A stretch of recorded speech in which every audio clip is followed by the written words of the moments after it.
kuleli phasika mbumbulu esiboya kulo ngizothi phasika mbumbulu ngoba umbhalo othi ngisho njalo mawuvula incwadi yabaLevi 23 uye ku5 no6 ithi iphasika lika Jehova lingenyanga yokuqala onyakeni inyanga yokuqala mangithi ngiyabheka kule Gregorian calendar esinayo uJanuary loyo nge14 ithi bese umthendeleko udliwa ke nge15 ingakho ngithi kuleli phasika mbumbulu kulaba abathi uJesu ufele izono zabo ngicela bangitshele ukuthi ufele ziphi wena ozazi ukuthi uJesu ufele isono sakho ngicela ungitshele ukuthi uJesu ufele ziphi ake ngikubalele nje eza recently nithi nina uJesu ubelenga esiphambanweni ethi bathethelele baba abakwazi abakwenzayo nginibonisa nje ubulima bobuKristu ningizwe kahle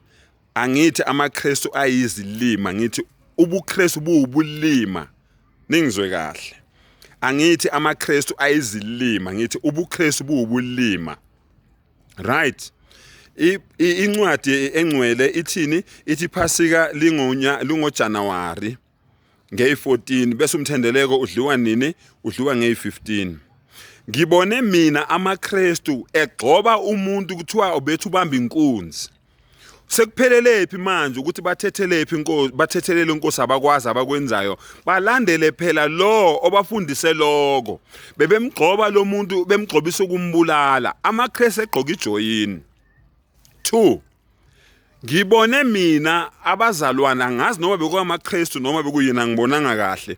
kuwe itruck yerice iwile itruck yerice batapa irice labantu laba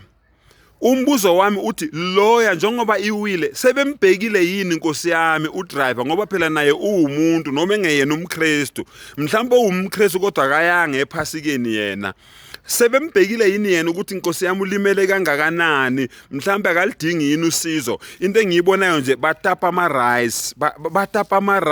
batapa bafowethu lezo zono nje lezo ezimbili esenizenzile ke bazalwane sekukuphi kubulungiswa lapho nina njengamaKristu kuseseyilo yini iphasika lelo kuseyiyo yini inhlobo yokucelebrate iphasika leyo na ngizama ukubonisa ubuKristu